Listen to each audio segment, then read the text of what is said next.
Impresión equivocada, de Àngels Blasco.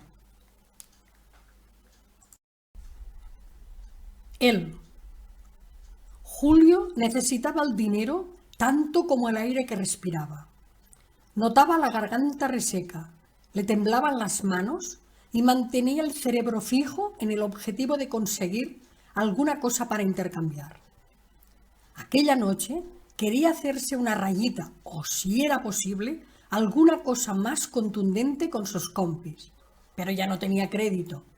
Estaban hartos de financiarlo, debía a todo el mundo conocido y nadie quería saber nada de él si no llevaba efectivo o algo de valor. La poca familia que le quedaba, un hermano menor que él, lo había rechazado después de muchos intentos para conseguirle varios trabajos, de avanzarle dinero para sobrevivir y de arriesgar el bienestar de su propio hogar por subvenir las deudas inacabables de Julio. Oportunidades todas que éste había desperdiciado. Arrebatar los bolsos de las viejas, arremangar alguna pieza de ropa de una tienda o un pequeño electrodoméstico de un mercado callejero, le habían proporcionado fondos para conseguir una noche de evasión, pero no era suficiente. Además, no era muy hábil y habían estado a punto de atraparlo en más de una ocasión. Ya no se atrevía a caminar por según qué calles, ni por la policía, ni por los individuos a los que debía dinero y le iban a la zaga. Su mente estaba nublada por el ansia. Necesitaba hacer acopio de pasta para adquirir la tan preciada nieve. Había dado un par de vueltas por el parque observando el personal que, a pesar de la hora, aún paseaba por los jardines. Buscaba una víctima. Al pasar por un recodo del camino, se percató de la presencia de una mujer.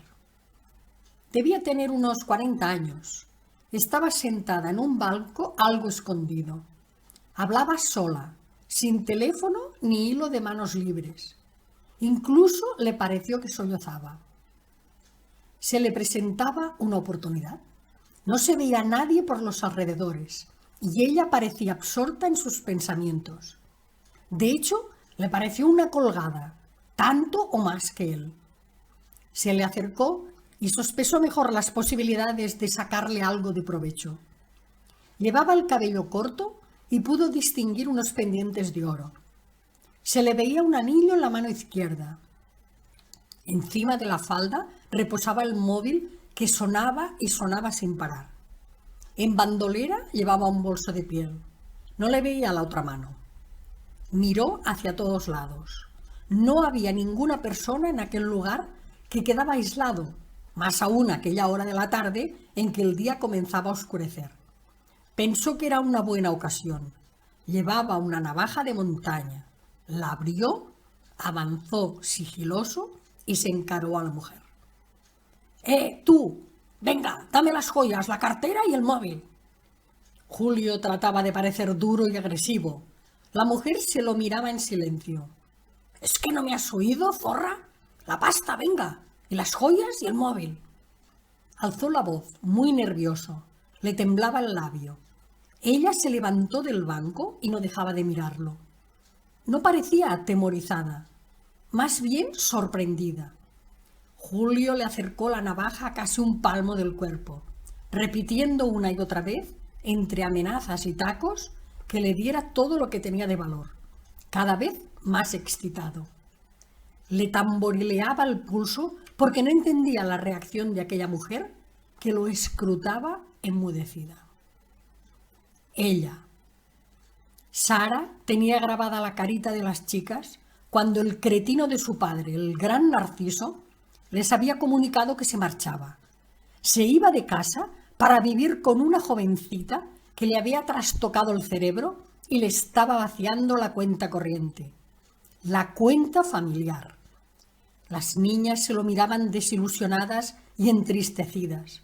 Su padre siempre las había mimado mucho y ahora resultaba que huía sin importarle que ellas aún lo necesitaban. Eso sí, el sinvergüenza le había dado toda la culpa a ella, que no lo había entendido nunca, le había dicho para justificar aquella locura, que no había comprendido sus ansias de superación y futuro, alegaba para defender su decisión, que había estado muy infeliz con ella, se lamentaba. Él quería una mujer que lo alentara en sus proyectos y secundara sus ideas. ¡Imbécil! ¿Quién había trabajado como una burra para que no faltara dinero en la casa cuando él se embarcaba en sus negocios de humo? Sara había escondido a las niñas como era él en realidad porque quería que lo apreciasen. Era su padre, ellas eran pequeñas y quería que lo respetasen. Las chicas nunca se habían enterado de sus fracasos, de su autocompasión y de los delirios de grandeza estrellados contra un muro de ineptitud. Ahora, sin embargo, le había caído el velo de héroe que sus hijas le habían otorgado y solo quedaba el padre inmaduro, ególatra y fantasioso que únicamente pensaba en sí mismo. Sara lo odiaba. El teléfono no paraba de sonar. Era él. ¡Qué cara dura! Aún se atrevería a pedirle dinero. Había dejado a las niñas en la escuela y se había sentado en aquel banco para estar tranquila y pensar. ¿Quién era aquel chico que se le acercaba? ¿Por qué la miraba de aquella manera? ¿Qué llevaba en las manos? ¿Qué decía? ¿Un atraco? ¿Quería que le diera todo lo que tenía? Un ardor se apoderó de su cuerpo. ¿Es que se había pensado todo el mundo que podían arrancarle el alma cuando les viniera de gusto? Era un ladrón, como Narciso, un sinvergüenza a quien no le importaba hacer daño, un impresentable que se hacía el valiente porque tan solo era una mujer, un imbécil que esperaba que los otros trabajasen para él vivir a su espalda. Estaba demasiado enojada para aguantarlo. La navaja la apuntaba vacilante. De pronto ella lo empujó con un paraguas de mango largo que tenía sujeto con la mano derecha y lo golpeó con fuerza y con ira, chillando. «A ver si te gustan los golpes, gamberro. Eres un impresentable, Narciso. Eres un canalla desconsiderado, un mal hombre». Repetía aquella letanía sin dejar de golpear al atacante, que caía al suelo anonadado y tratando de protegerse la cara de los golpes de paraguas. «Te desprecio, Narciso. Me has engañado a mí y a las niñas. Miserable. No te quiero volver a ver. Nunca más. Muerto. Te quiero ver muerto». Sara pegaba al atracador que había perdido la navaja y solo podía dar patadas para librarse de los golpes.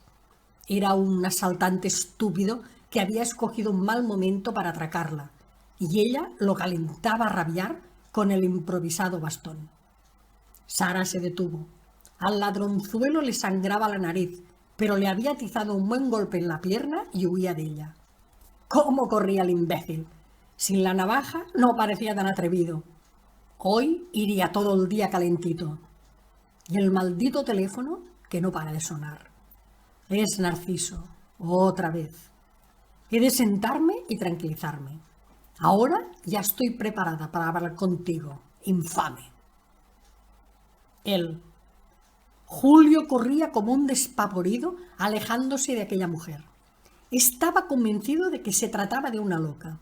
Por suerte no se veía a nadie en el parque y cuando ya salía del recinto solo oía el quejido lejano del desolado teléfono que aún se lamentaba. ¿Habéis escuchado? Impresión equivocada de Àngels Blasco. Carátula y narración de la autora.